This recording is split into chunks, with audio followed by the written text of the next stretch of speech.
We are back. Welcome back, Utah State. Beautiful night. Great fans. Football team on point. They're on a pace to score 102. Well, that would be something. 274 yards rushing, 4 touchdowns by 3 different running backs. Faison, Booth, and Briggs have all been just phenomenal. Yeah, and the question is, like, if you're picking one running back to get the game ball, like, which one is it going to be? And it's hard to decide because they've all played so very well. Faison played extremely well last week and was used kind of sparingly until really the second quarter. Booth has been phenomenal, and Briggs has been a beast. Well, we'll see what the second half delivers, and Idaho State gets football to get things going. Now they use Jordan Cook, the Diablo Valley quarterback, the freshman first, and they went to Hunter Hayes out of Cody, Wyoming. So we'll see what Cody Hawkins runs out there to start this second half. But, man, what a first-half performance by this Utah State team.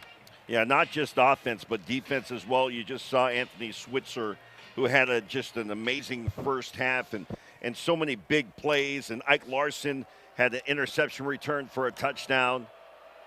And it is Jordan Cook back at quarterback. And Cook opens the half with a completion to Fredrickson, who might be one of his favorite targets. He's got almost a little bit of a sidearm delivery and just a cannon for an arm. Yeah, both of these quarterbacks, Cook and Hayes, have strong arms. They're both 6'4", so they got so much leverage as they deliver the ball. Fredrickson already with 5 receptions, 85 yards, couple of touchdowns. He has both their touchdowns tonight. Cook again in trouble, and down he goes. Pressure. It looked like Kahui might have knocked him down. Yeah, the pressure coming off the edge. It just collapsed the pocket early. I believe was that Stone that got there first. And eventually Cook just he went down. So that'll be a loss of. He literally almost just lost his balance. Yeah, so loss of about 7 on the play. Yeah, 2nd and 18.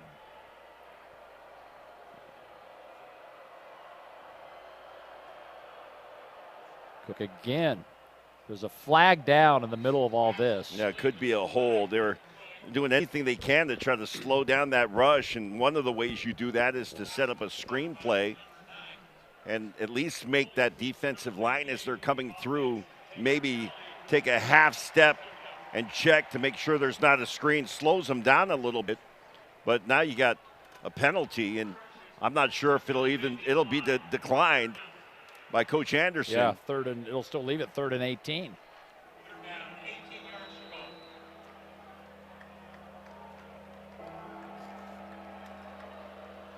You know, the 51 points is really impressive, and then giving up just 14 in the first half is a nice job by this defense. Sure, you'd like to pitch a shutout, but they did a great job. More pressure again. Cook in trouble, and Cook goes down.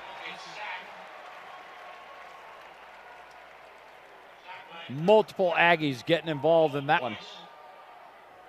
You brought up an interesting point in that with a score like this, the deeper we go into this game, the more people that are going to come in that are not on our spotter boards. Yeah, we're going to start to go off the numerical roster. I believe that was Blaine Spires that made that tackle. Well, he started, and Cole Joyce was also involved there. Fair catch called for in traffic and secured at the 37-yard line. And the thing about doing a game where you're going off the numerical roster for the home team when they're dressing 100 guys. Yeah, exactly. There's a lot of people. It gets pretty deep. Yeah. Not quite so much for the travel. Yeah, the travel squad has limitations. At home, you try to dress as many guys as you can. So it appears Cooper Legaut's night may be done after putting up 51 points because Levi Williams out of Canyon Lake, Texas, is in at quarterback now.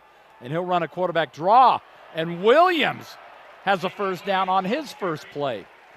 And Levi Williams, a big kid. He is 6'5", 230 pounds. And a nice run right there. Briggs. Well, it almost doesn't really matter who gets the ball, right? It doesn't. You know, all of these guys, they're built very similar. Their running styles are similar. It's not thunder and lightning. It's like everybody is like, you know, they're a lightning storm out here. 13 yards on the pickup. Levi Williams at quarterback. He's going to throw his first pass, and it's got a good arm, but a little high and wide. Kind of short-armed that as the pressure was coming. He held on to that option for as long as he could to try to make the decision, finally pulled the ball, and as he was getting ready to release, the rush was on top of him. And Alema, that's the first time Vaughn has been targeted that he didn't catch the ball. And not his fault, but still. Although if Frank Dolce were here, he would say it was. It's always the receiver's fault, never the quarterback's fault. Williams again, close to a first down. I think he stepped out about a yard shy. You wonder how long before the opportunity for McKay Hillstead, a guy that we've called for 4 years, who was a Skyridge quarterback. And is on the depth chart here. Yes, he is. And had a really nice fall camp and was part of the competition that Cooper Laga was able to hang on to that starting role as QB1. Here we go again, Briggs.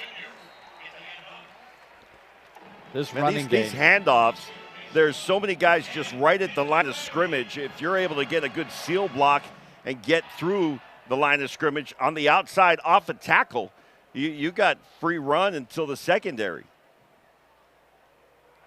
Fake to Briggs, Williams, and Williams will take off. There's a flag down here. He's got what appears to be a first down, but hold on. Might be a little shy, but let's get the flag. Could be holding. Williams might be really offside. Nice speed. Yeah, it is holding.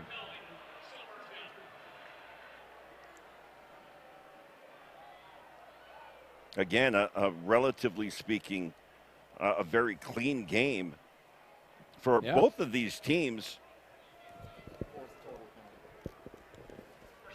That's the fourth total penalty of the entire game. Yeah, for the entire game. When's the last time you saw that? Very rarely.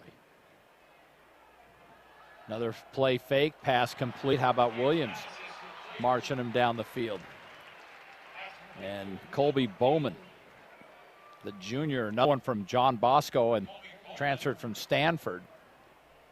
You know that I'm a former running back, big on the run game, and the run game is setting up the pass. And that good decision by Williams to keep the football. And he's got a first down, and it'll be first and goal inside the 10. Yeah, that RPO package right now. Well, they actually spotted it. Boy, I thought he was down about the 8-yard line. It's where you start your slide. Yeah. So third and short. Briggs. He's going to, I think, real close to that first down. He's got to get to just beyond the 9-yard line. They're going to go quick. And they'll just keep it, and they got it. And some. I mean, you'd think with all the rushing they've had, I mean, they're averaging 13 yards a carry. They could certainly get half a yard. And again, you got to give credit to that offensive line because they have been fantastic through the first half and continue here in the third quarter. Boy, they have not missed a beat. Backup quarterback comes in, guides them right down the field. But it's been a lot of this. Briggs stacked up this time.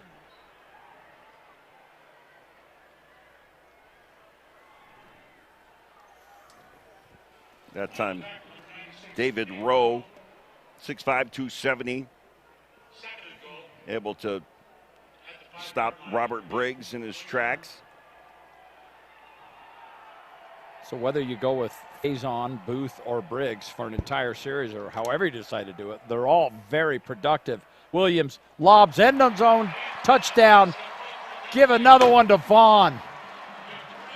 And Alema, that's his 11th catch and another touchdown. He's just lighting up the scoreboard. Play action, great touch pass from Levi Williams and Vaughn in the end zone again. Levi Williams did a great job just putting that pass exactly where it needed to be just over the fingertips of the defender and into the hands of Vaughn. Point after up and good. 58-14. Everything going the Aggies' way. Really, since it was 7-7. Did give up that late touchdown in the end of first half. But other than that, complete domination. They go 11 plays with backup quarterback Levi Williams leading the team. 62 yards and that 5-yard TD reception to Terrell Vaughn. Was it last week or was it week 0 that Oregon put up all those points and the mascot had to do all those push-ups? Yeah. They got the military group down here doing the push-ups in Look the at them end go. zone. That's a lot of push-ups. Come on now. Oh, he's not missing a beat. How about the guys that have to hold that table up? Utah State 11 now has 442 total yards. 300 of that is rushing, and we're only a few minutes into the third quarter. This is just a fantastic performance. Again, a great family experience if you come out here and catch a game at Maverick Stadium. Tailgating going on before as we walked in. So many activities and certainly for the student body. And even if you're considering, it's like, I wonder where I'm going to go to school, and you might be watching parents and maybe had not considered Utah State. Look at you promoting the Aggies. I'm just saying, the college experience, as you know, is one of those things that it's probably the best 8 years of your life, Fox. I'm still It counting. was the best 8 years of my life. Yeah, it was. Some of us take longer than others. You know, I was thinking about this stadium because you talked about when you played up here, which would have been late 80s, I believe. Yeah, well, how mid-80s, much it is 84 through 88. 84 to 88. Yeah. How much it is, the West grandstand's almost identical, but they've added this beautiful facility on the north end that is fantastic, and then this big press box is just gorgeous. Well, the facilities have improved dramatically. I think they had a track when you they maybe did. Not. I think they did. I wouldn't remember, because there was snow on it. That's right. But it felt different, and of course it was a grass field at that time.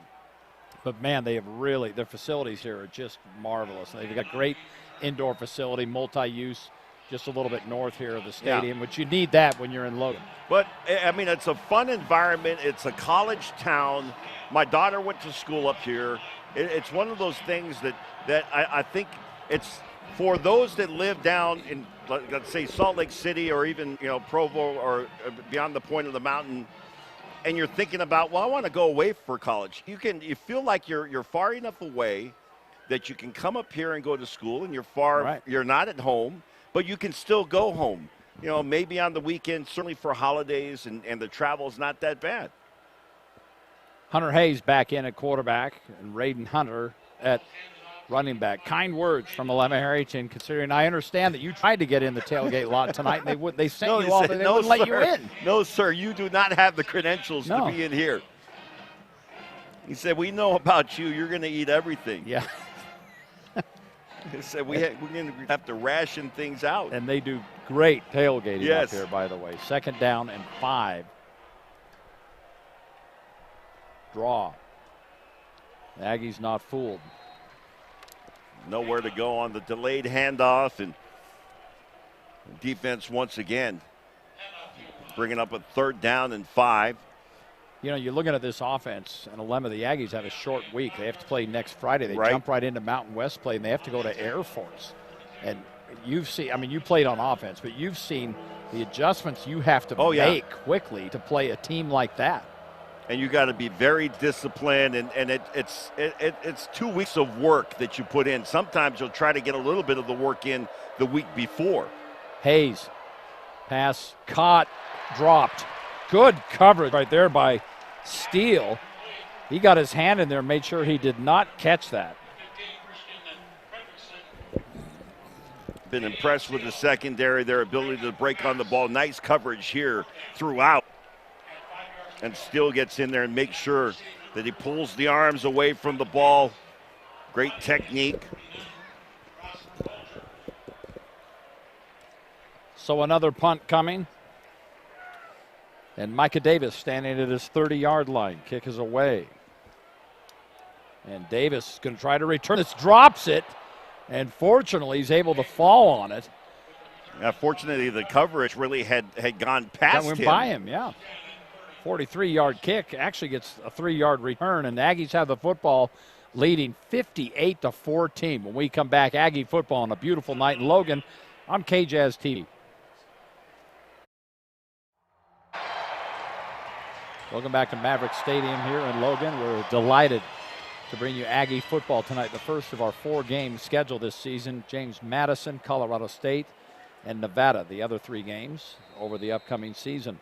They just showed Jordan Love getting ready an NFL game, promoting a Packers game. Yeah. And Jordan Love, of course, the former quarterback here at Utah State. Taking over Green Bay. It's his Aaron time. Rodgers moves on. Yep. It's always great to have alumni like that, and Utah State does a great job putting guys into the NFL.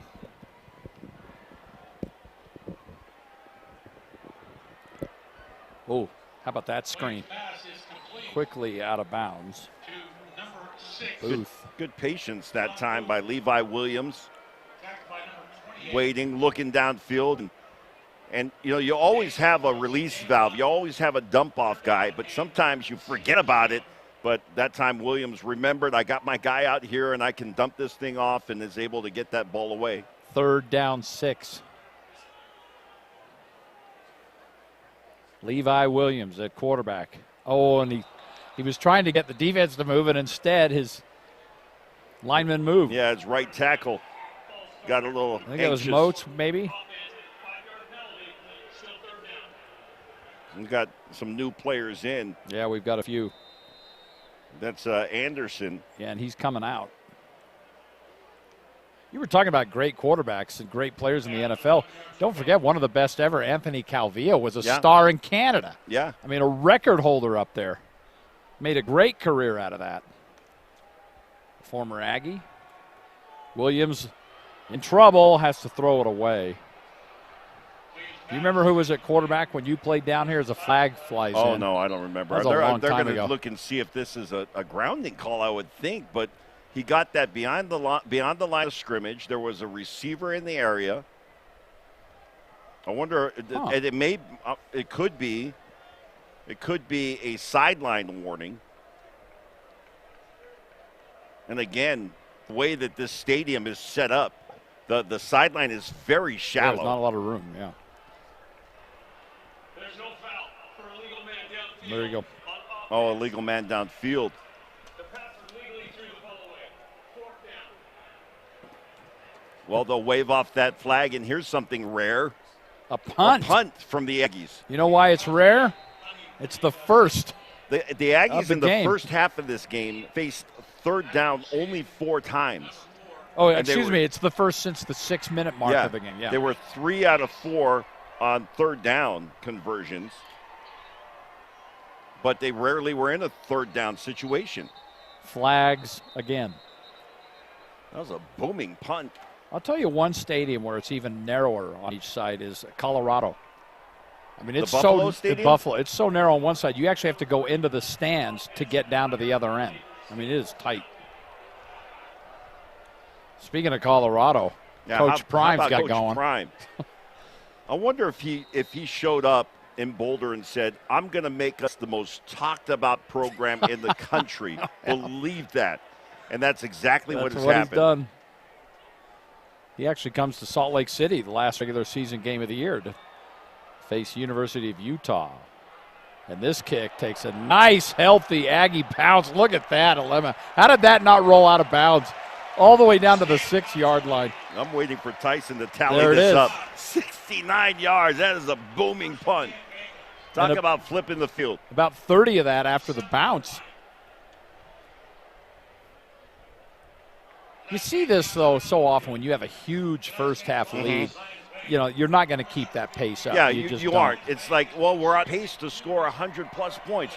Well, you're not really, because typically in the second half, things will slow down. You're going to play a lot of guys in the second half, and into the fourth quarter especially. We'll be probably calling the entire game. Forget the 2-deep roster. We'll be into the numerical roster, but we'll come.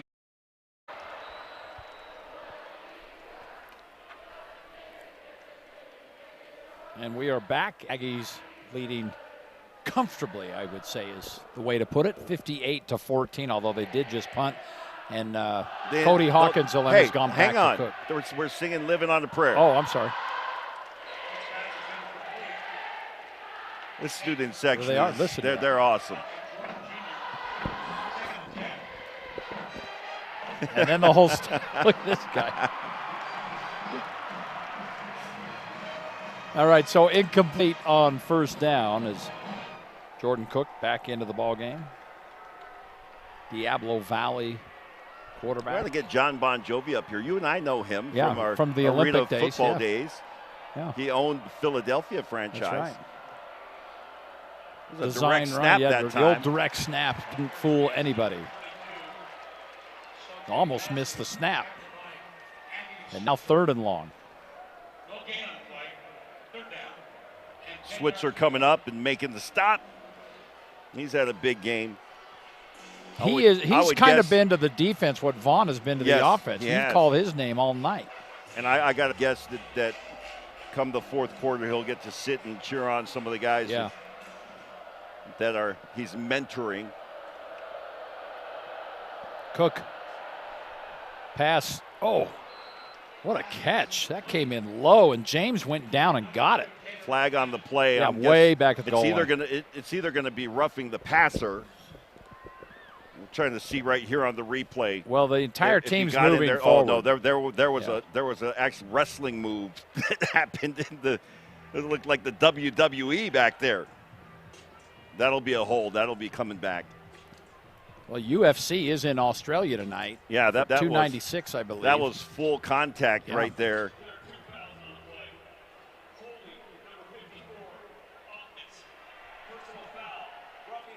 So I was right on both. Yeah, you nailed them. So we'll do it over.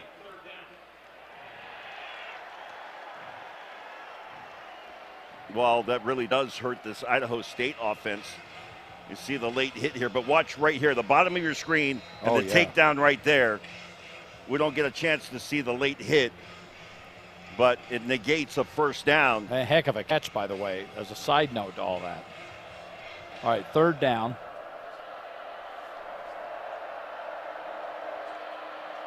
And Cook to throw. Cook going down the sideline. And if it holds up, Fredrickson's got a great catch. They're going to say no, he's out of bounds. Say he's out of bounds. So another punt coming. Well, this time Cook just tries to put some air under it. He does that, just a flick of the wrist, strong arm, but good job defensively to make sure that the receiver did not come down inbounds. So there have been a number of punts, and each time Micah Davis moves further and further up the field. Now he's inside of midfield.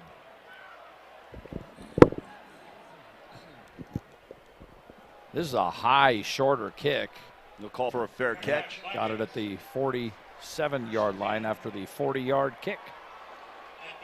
So out comes the Aggie offense. The number of the starters, their night was complete after they piled up 51 halftime points.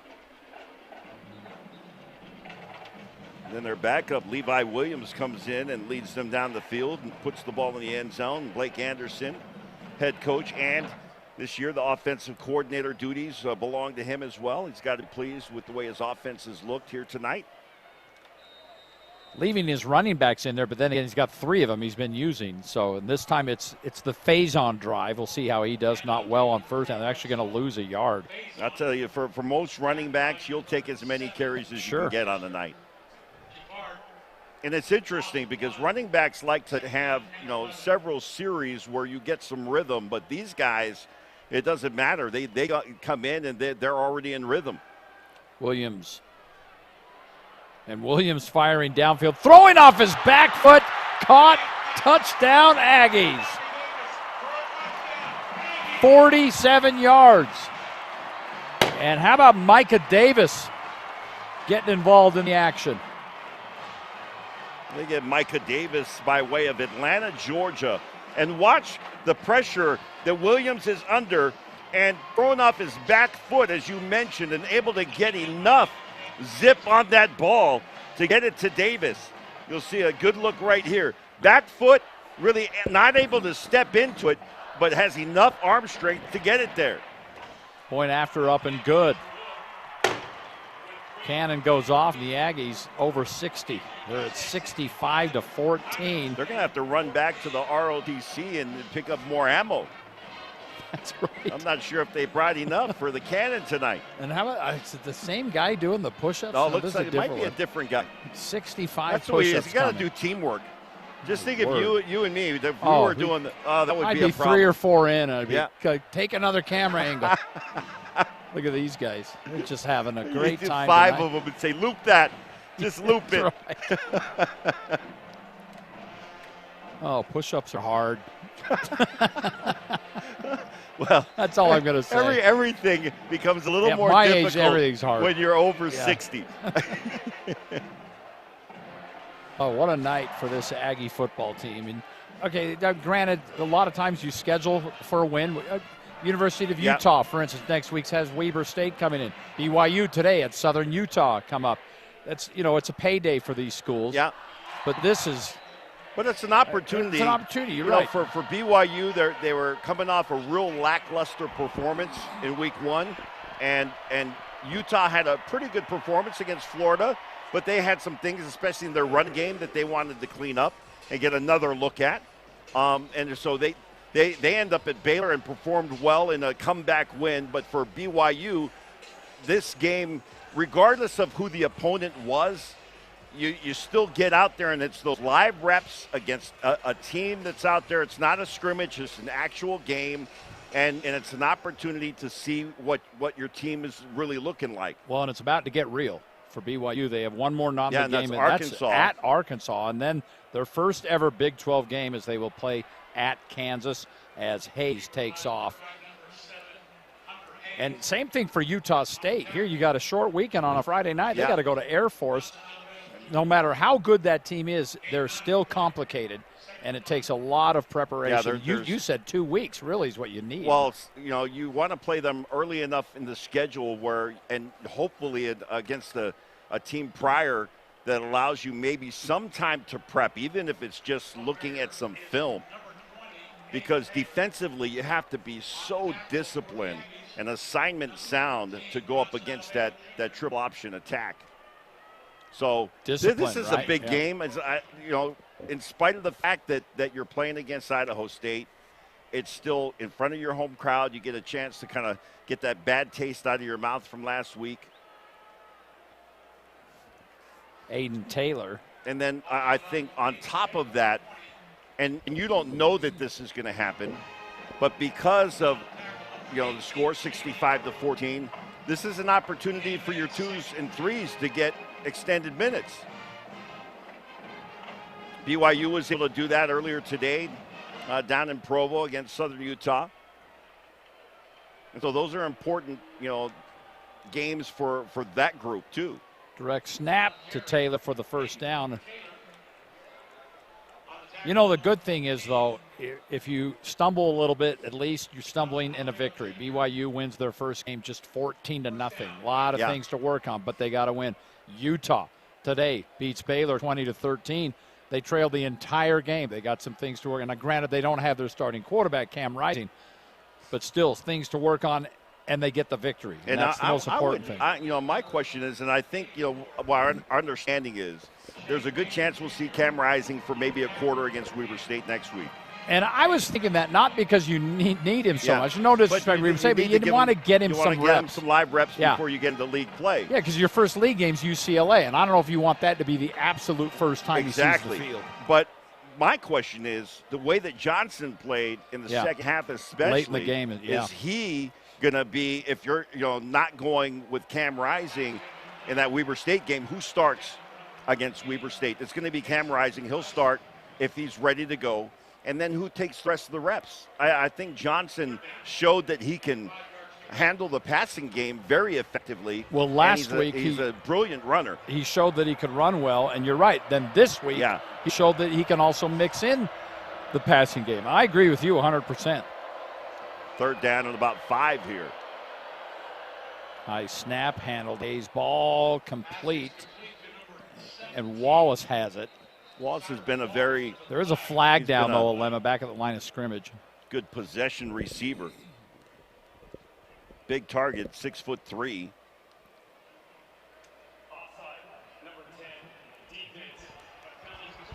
So first down will hold up. I will tell you this, though. In spite of everything we've talked about, there's nothing better than the fact that we're playing football. 'Cause Absolutely. this summer seemed to go on forever. Yeah, And so just wait, and tomorrow the NFL kicks off. It's just a great time of year. You and I do a ton of high school games all year. We love the college game, and here we are. It's just great. nothing like football season. Hayes, and well defended by Gabriel Ryan.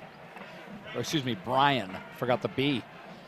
Yeah, watch Brian on the defense here. He's going to be blanketing and then goes and gets that arm out just in time. He had that backhand. Usually they'll call you on the pass interference if you're wrapped around with the offhand. He had the offhand like a bull rider in the air and then was able to stab that ball away with the left hand. Another pass complete. Excellent catch by Fredrickson. You describe that bull riding like you've done it, but maybe that's what's wrong with your back. Only on the mechanical bull at Boondocks. All the way down to the 25-yard line. Yeah, you know, you and I have worked together for decades, and football's what we love best. I mean, we like basketball. And but obviously, football, I do the NBA. Yep, the Jazz. And that's my living. But I love doing high school football, college football. Little trickery here. They get downfield again, and another first down. But yeah, it's our favorite time of year, especially a night like this. Yeah, beautiful night beautiful. in a beautiful place. And there's something special about these college towns and to be able to come up to a game where the community supports, and we have that same experience when we go and do Weber State games in Ogden, and certainly Provo is that kind of town. Yeah, we got great teams, great fan support here in Utah. Hayes again going end zone, got an open man back of the end zone. What a grab. Had to go up high to get that one. And how about that? Michael Shulikov gets into the game. Some of the backups. Look at that catch. That's a remarkable catch, and he was able to get 2 feet down. You only need only need one in college ball. Very impressive. So, and that's going to be the last play of this third quarter. But well, this is an important game for Idaho State too. I mean, you're talking about a team, a group that has really struggled to win games, and you're looking for every little thing that you can point to, and a big catch like that is something you can point to. So, but you remember that play? Remember that play? Yeah. We needed to get into the end zone. We were down 65-16, and we were able to score. You know, those are things that you can point to and continue to build, because it's a process right now for Idaho State. 65-21. We're through 3. We'll come back for the fourth quarter. Aggie football on KJazz TV. 65-21. Alem and I were just talking during the break. The number of young men that come from Hawaii, and it's so familiar to you. Yeah. You're a Punahou grad, of course, and well, the there's schools all over. Are from Oahu, and Tavo went to Mililani. He's on the offensive line, just a freshman. His brother Hale on the defensive line is from Punahou. That's my alma mater. And how far apart are those schools? Well, so Mililani is closer to where the Aloha Stadium is. Okay, right. And Punahou is closer to where the University of Hawaii is. So it's in Manoa. And then we also, the other kid, Kahanu Davis is from Kapa'a, which is Kauai. And I didn't even know Kauai had a high school. It's very small. It's a very small island, and Molokai is a very small island. And so there's not a whole lot of kids that make it to Division I ball coming out of Kauai. I would imagine. This is Oahu. You get quite a few. You get quite a few. This is exciting for us now, Lemma, because look who's into the game. McKay Hillstead at quarterback, the Skyridge grad. We were calling him in a championship game last November. Yeah, less than a year ago. Yeah, when he guided his team to the 6A championship here, their first. And now McKay Hillstead gets some time here with the Aggies leading 65-21. And like we were talking about, nothing like live reps for guys that, they're spending all this time. And by the time, you look at the depth chart and which guys are getting reps. And Cooper Laga is going to get almost all of the reps. Levi Williams is going to get, a handful. And McKay Hillstead will get very few. And may even be over with the scout team running the opposing team's, offense. But for him to get an opportunity to be on the field right now is huge. And Hillstead trying to make something happen and just a little off target there. He had an open target. I mean, imagine what he's going through right now. He was playing high school ball 10 months ago, and now his first shot at it here in Maverick Stadium. We got a hold. Well, I'll tell you this, for high school players, like McKay Hillstead was a very celebrated high school athlete here. And you go through a process when you get to college and you're buried on, 3 deep in the depth chart. And it can be mentally taxing. And I love that schools are much more conscious of making sure that they're, engaging with the players and their mental health, because it can be a depressing thing. And you have to learn that now you got to climb that ladder again. And it's a good learning experience. But McKay Hillstead is one of those guys that as we watched him deal with injuries, a significant knee injury that kept him out for a good portion of his senior year. These guys have that kind of determination, and that's why they're here. It's not just, you don't get recruited just because of your talent. At this point, teams, schools are doing their due diligence, and they want to know everything about you. So you make it to this level, and it's quite an accomplishment. So we're excited for McKay Hillstead, and also, of course, to follow Cooper Laga from his Orem days to now here at Utah State. And he feels like a perfect fit, actually. Oh, no, absolutely. James on the reception. Once again, Switzer still in the game, making the tackle there. I mentioned this earlier in this first half of this game, his ability, his break speed to stop on a dime, change directions, and then close on a receiver. Set up that screen, getting out of a tackle. How about that? Good yardage up to the 40-yard line. That was a great angle. There for are a television audience. New numbers coming in, by the way. I mean, just right and left. That's Julian Mason that got into the game on that one.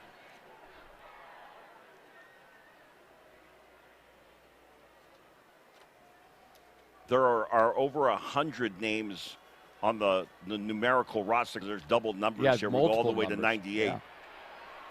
Hayes gets out of trouble, and look at this. Hayes all the way down across the 50. I believe that's Cook back in the game. Excuse me, Cook came back in. They're even mixing up the quarterbacks every series. Well, I think at this point, as we talked to Coach Hawkins, and he talked about having fun, but he wants guys to be able to – you're still out there earning a spot. I'm going to play multiple guys, but if you earn a position where, like, we have to have you on the field, then you'll be on the field. So the competition is still ongoing here. Fredrickson on the reception.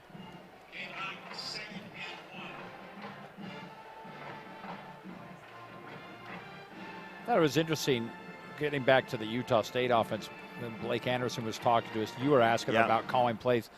And I believe, if I'm not mistaken, he gave himself a B-. Yeah, he did. For that first game. First game. Well, what would you give him in this game? Well, I'd give him an A, but absolutely. He's going to be harder on himself than we're going to be on him. And I'm sure that he feels like there's things that maybe he didn't do right. But I can't think of a whole lot. In the Iowa loss. Yeah, I can't think of a whole lot in this game that he could have done differently. Certainly when the starters were in. Yeah. And the whole part where you've got, second and third string guys, maybe even, to your fourth string guy, it's going to be a whole different way that you grade it. Because you're still going to try to call the game to put guys in positions to be successful, but you're going to anticipate that there's going to be more mistakes. Well, that's when the coaching comes in, right? No matter what the final score is. All right, well, they got this settled.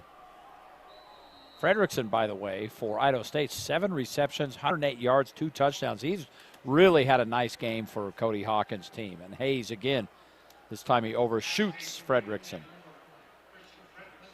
He's definitely a favorite target of both these quarterbacks. Well, Fredrickson is just a sophomore. He's from Rigby High School. And he's one of those guys that is just a huge target. He's 6'4". Typically, that guy's your tight end, the size that he has. And he may eventually play tight end because he's just a sophomore now. But he's one of those guys that is a big target that you love to have on the field. And he has great hands, too. Yeah, those 6'4" guys are easier to locate than your 5'8" guys. James on the reception. Big hit that time by Anwanyu. Piled up, but they got the first down. As the clock continues to move. Speaking of the Aggie defense, Joe Coffin, the defensive coordinator, and Coach told us a great story about him. I didn't realize they had gone back so far, back to the mid-'90s when they were together at Trinity Valley, and then kind of just didn't lose track of them, but they didn't work together for a couple of decades. And then as soon as, it's the hook and ladder. The hook and ladder, the dive for the pylon. What a play out of bounds at the 4. To make sure that that wasn't a touchdown. Coming in and making that stop, I believe that was Simeon Harris. Watch the end of this play. Simeon Harris, and you think these guys don't care whether or not the other team scores? Wow. They care. That was brilliant. And he did step out of bounds at the 4-yard line. But back to Coffin, so he tells him, hey, I've become a head coach. I'm going to call you. And when he got to Arkansas State, Blake Anderson did call him, and now he's his defensive coordinator here at Utah State. Quick pass, incomplete. Came in a little hot. Trying to hit that quick slant. Successful earlier in the game for Idaho State. Now some of the other receivers coming in that time could not connect. Yeah, Julian Mason. Everyone getting a chance. Participation trophies handed out.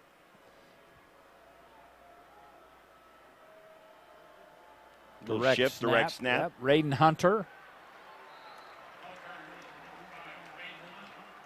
They'll bring up 3rd down and goal. This is where you're just depending on the pride of the defense. And I can guarantee you all the guys that are starters right now are on the sideline cheering for the group that is in here right now. Here we go on 3rd and goal. Pass outside low, and nope. And now 4th down. That was a great job because that receiver came in motion, did a little yo-yo, meaning coming into the formation and then going back out. And so that means the defender who was watching him had to go in and out and get back outside. Ike Larson doing a great job. He had the pick 6 earlier. Well, he's so athletic. He had 4 blocked punts last year to go along with 4 interceptions. He's just an athletic specimen. Blake Anderson in his 3rd season. Remember this first season, they went to the Jimmy Kimmel Bowl. That was the big coming out party for Cooper Lega. Now he and Kimmel are buddies. Well, maybe not. We'll be back. Welcome back. 13th play of the drive. It is 4th and goal. Will the Aggie defense step up, or does Idaho State get in the end zone? Here we go. Different quarterback now. And now Cook comes back. That's Jackson Sharman. Direct snap. And that will be a touchdown for Raiden Hunter. It's a little trickery there. And they end up snapping it right to Hunter. Well, they came in. They've done this several times where they do have their regular quarterback in. So Cook is in, and they end up snapping it to the up back. That time successful for a score. So the point after. And this is one of those cases, too, where the score at the end will not be a true indication of what happened here tonight. 65-28, 9:15 still to play here on a beautiful night up here in Logan. Aggie football on KJazz TV.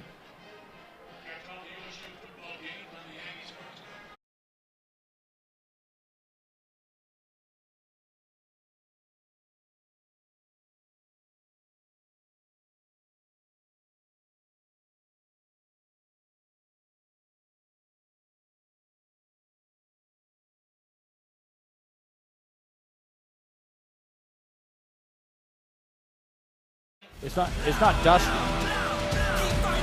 Lister? No, I think it's Jeremiah Jensen.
Welcome back. A little scoring update here. Former BYU quarterback Steve Sarkisian. Loved covering him, by the way, in the Cotton Bowl back in '96. 14 wins that year. Phenomenal year. Yeah, played 15 games. Remember K.O. Lalui, one of the tight ends, Kaipo McGuire. From Maui. Bunch of great kids on that team. Anyway, his Texas team right now leading Alabama by 10. The game's basically over. Under inside 2 minutes to play. Yeah, Texas with the ball. Way to go, Sark. Good for Sark. BYU has to go down there. You know, we always claim the guys when they're doing well. Yeah. Sark, man, that's our guy, man. That's a BYU guy right there. So he'll face his alma mater. Yeah. Later in the season. The only time before Texas and Oklahoma bolt the Big 12 for the SEC. But that's a nice win for Sark and his bunch. Boy, what a fun year that was, though, back 1996 following them. Yeah. All the way to that Cotton Bowl. There's a lot of good players on that team. A couple of tight ends. It was Lewis. Yeah, that was Lewis. Lewis was on that team. And really just a great team. And good guys, too. Had a lot of fun with them. Marky Atawaya, if you remember, was an assistant coach. People remember him probably more for his assistant coaching days with Bronco Mendenhall, but he was a running back on that team. Right. McKay Hillstead at quarterback, the pride of Skyridge High School, and the Aggies just keep on coming. They just have. Seems to have an unlimited supply of running backs. As Cooper Jones gets in and comes up with a big carry. Yeah, that running back room is deep. 15 yards on that pickup. Hillstead again gives it off. Another nice run by Jones. Remember when BYU always had two great tight ends? It was the bookends. Oh, yeah, they always had that. Mealy and Lewis back in the day. Mealy went on to Seattle, Seahawks. And then Daniel Coates and was it Harleen? Were they together? Johnny Harleen. Oh, back to Harleen, one of the greatest moments in a Lemmas BYU fandom. Oh, I'll tell you, history. that was a big win against the rival, the University of Utah. In their stadium.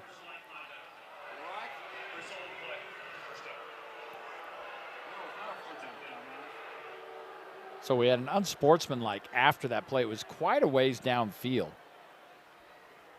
See if we can see it here. Oh, it might have been. Oh, that's what happened. You saw it right there on your screen. Hillstead's pass almost feels like it got that tipped. got tipped. Yeah. It got batted down by number 18 for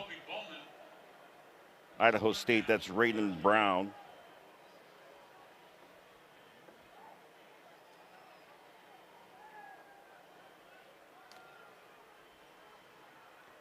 Got a lot of different players now making Tons of them. rotated in here and getting opportunities. 3rd down and 3. Hillstead's going to run and not get anything.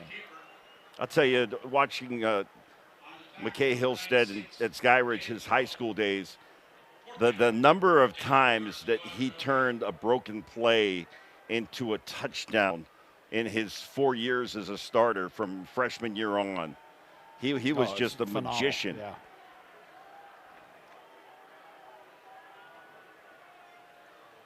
So 4th down, and Anderson leaves the offense on the field, and Hillstead complete. That's a good ball right there, and that's a 1st down. Kahana Davis with the reception. Our kid from Kapa'a with a catch here. If anybody's watching on the island of Kauai. Well, we have quite a reach on KJazz TV. Also on the Mountain West Network, of course. So no doubt, it's great nowadays that you can pick up these games just about anywhere. In your day, your parents had to actually fly to Provo. They did. My dad, I think my mom and my dad were able to make one of my games in Provo. Wow. No, maybe they didn't, but they came to the Utah game when Scott Mitchell lit us up. That was my senior year. 57-28. The one game they came to was that one. Oh, God. Was he still doing Hawaii 5-0 at that time? No, he wasn't really, but he was still doing the show at Waikiki, right. So it was hard for him to get away. Wow. Quick pass inside, complete. And more yardage for this Aggie offense. Obviously, we were in the WAC with Hawaii, so you went to Hawaii every year. The whole time I was there, Hawaii never traveled to Provo you always to play went us. there. It was one of those things where they compensated you for some of your travel expense, and ended up we went there every year. Oh, Hillstead keeps. Hillstead, tons of room, and Hillstead reaches ahead. Will they give it to him? Oh, they're going to mark him down at the 1. Man, I'd like to see the replay on this because I'm not sure if his knee was on the ground when the ball went across the plane. Now, this is something we saw for many years down in Skyridge High School. Does he get there? Oh, the knee is down. So a good mark, probably at the 1.5 yard line. Now an opportunity for this second unit to get a touchdown on the board. I'd love to see McKay get it. He's going to hand off, and it's going to be short.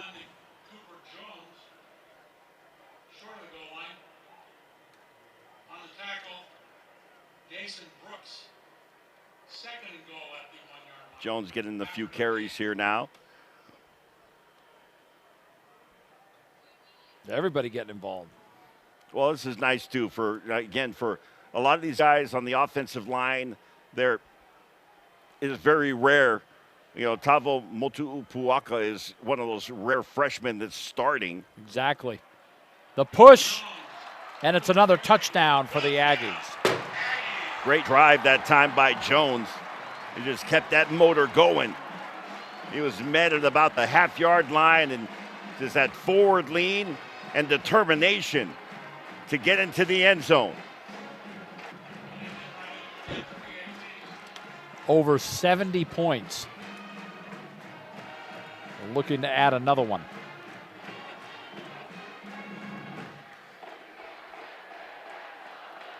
When they hit 65 points, is that point after is no good. That represented their 7th most points in school history. So we'll be checking to see what 71 does. I'm telling you, Fox, it is really hard to score in the 70s. It's hard. And they are doing it here at Maverick Stadium. There might be more. Stick around.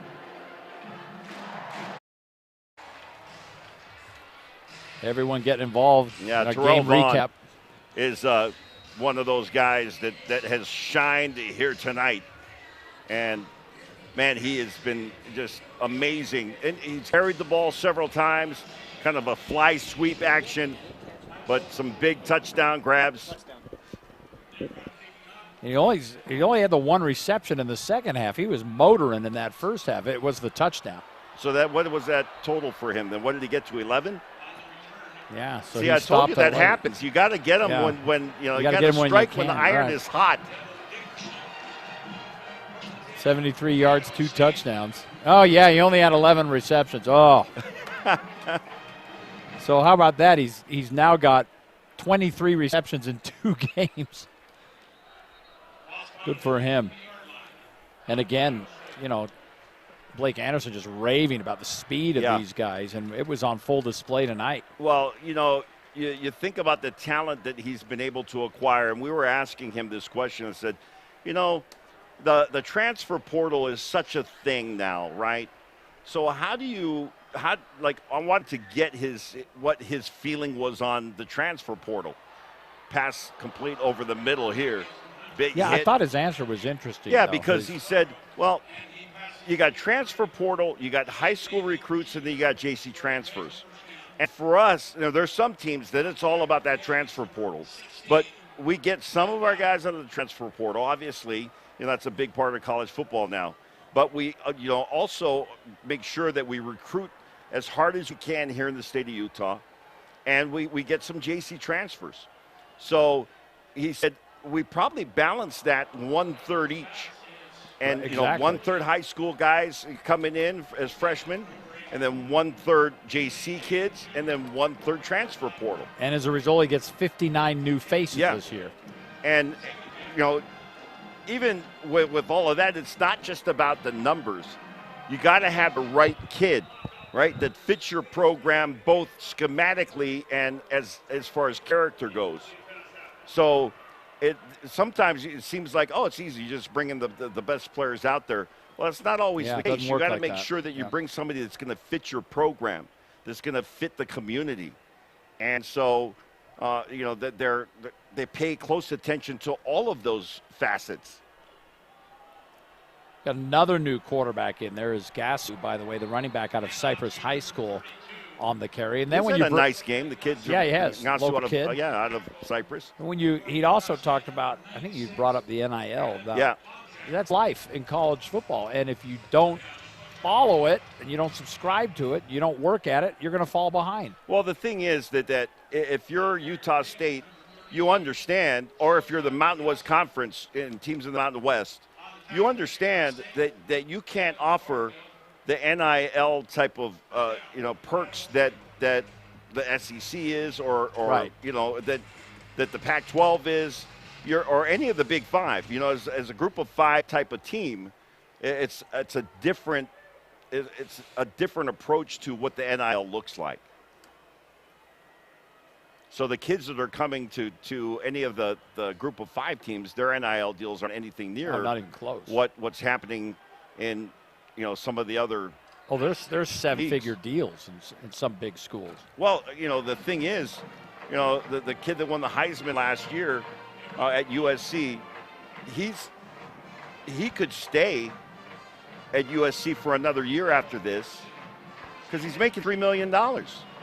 Yeah, he can look at and say, okay, this is probably who's going to draft me. I don't want to go there. I'm going to stay another year and just keep collecting my NIL. So, and keep in mind, if you go to the NFL and you're not on you're just on the practice squad, you're going to make less than that. Yeah, I mean, for a kid like him, obviously, somebody's going to draft him to be their starter. But if you're talking about some of the other guys that have a decent NIL deal, and you're going to make more money on your NIL than you are going to make, for showing up for camp. Who would have thought that we'd get to that point? I was watching the 30 for 30 on SMU and the death penalty. Oh, yeah. And thinking that everything they did wrong then is perfectly legal now. You can do now. It's crazy. Short dump-off pass, complete, down to the 40-yard line. To Hui.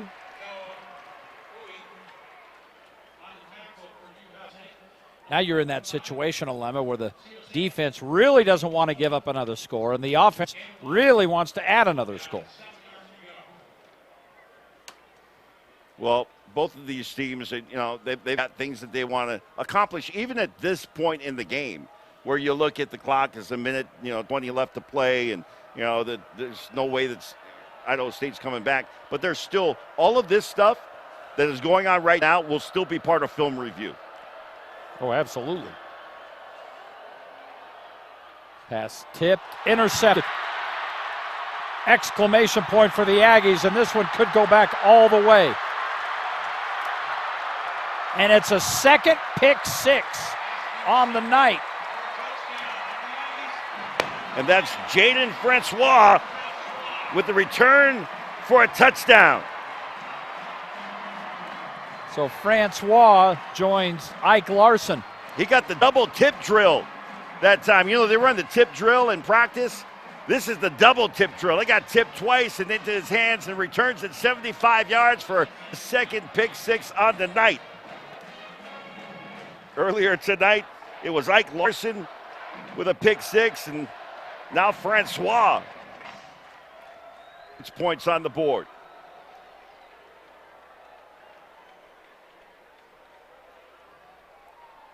Looking for their 78th point. And the point after is good. My goodness.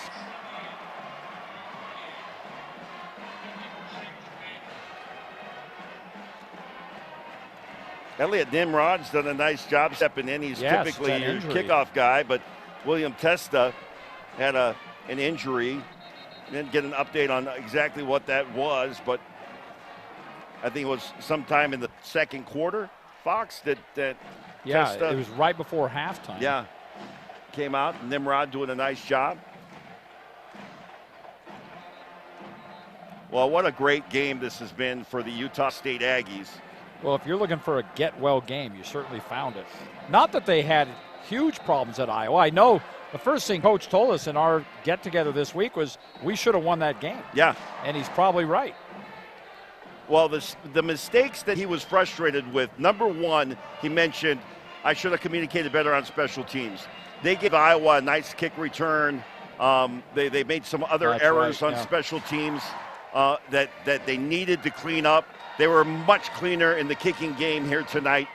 And then wanted Cooper Lagat to take better care of the ball.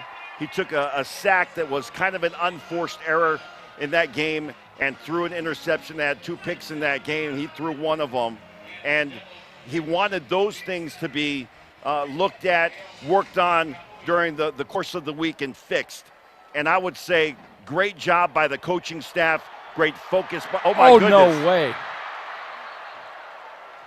I think the Aggies, I think they believe they have it. That ball was touched by Idaho State. Live football, and I believe you can't advance it, so it's going to be down right there. Now, theoretically, the Aggies will probably just take a knee. Although they'll take a knee. At this point, but what a game. The total offense doesn't really this is what pick sixes will do for you, because the Aggies almost 600 yards. But Idaho State still had 424 yards of total offense. Yeah, and that might be something that they look at between the 20s, and a lot of that came here in the fourth quarter, right? When you had reserves in. But again, as I was mentioning, what Coach Anderson was talking about, the things that they wanted to learn from the Iowa game and make sure that they applied here, including special teams. That's a great example right there. You have another big play on special teams. Your return game was good. You didn't have any. You had one that you muffed, but you fell on it, and so there was no problem. And they're going to line up and take the snap here. Okay. And they'll run one play here. Yeah, I got no problem with this. As a former running back that played in some fourth quarters and wanted as many touches as I could get. A few of those games were probably a similar score. Game clock and play clock will mandate that they run one more play here. Yeah.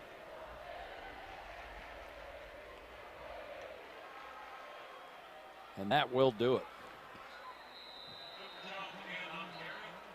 So what a win for Blake Anderson and his Aggie football club last week after they went to Iowa and lost a pretty competitive game, 24-14. Tonight, they completely dominate, 78-28. What do you think, Alema? There's Anderson and Hawkins, and you see kind of, the personality of Hawkins, and he knows that this is a process at Idaho State, and they lose by 50 here tonight, but that's part of the process, and congratulating Anderson on a nice win for his Aggie squad.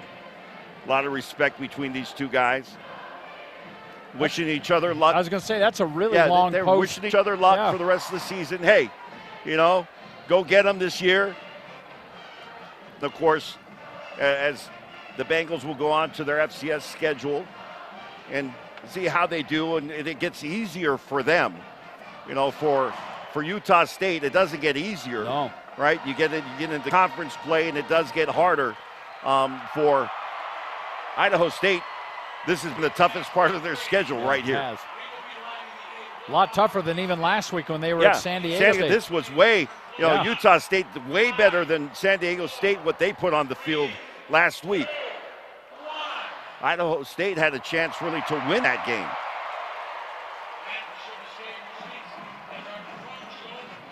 I always love to see this where there's a lot of these guys, they grew up together, they played against each other in high school or whatnot. You got some kids, including, players that are on that squad over on the Idaho State side that grew up here, and they got recruited and ended up playing for Idaho State. They get a chance to come home to Utah and play a game, and guys get to see each other and embrace and have a chat. By the way, most points scored for Utah State, get this, since 1919 when they beat this Idaho's A team 136-0. Wait a second, 136. Wow. And it's the fourth most in school history. Are you looking at basketball? Well, you wouldn't get 0 in basketball, but wow. Good heavens. We played a different brand of football back then. Well, it's been a lot of fun doing this game, and Alema, I think we know we'll be back doing more. We've got 4 on the schedule. And looking forward to it. I'm going to be in the student section next time we're here. Okay, we'll get you a wireless headset. You can go over there, see how long that lasts. But it's been great, and a big win for the Aggies, 78-28. Thank you, Tyson Ewing, for being here and helping with the spotting and the stats and everything, and Alema, you as well. Have a good night, everybody. Thanks for joining us, Utah State football here on KJazz TV.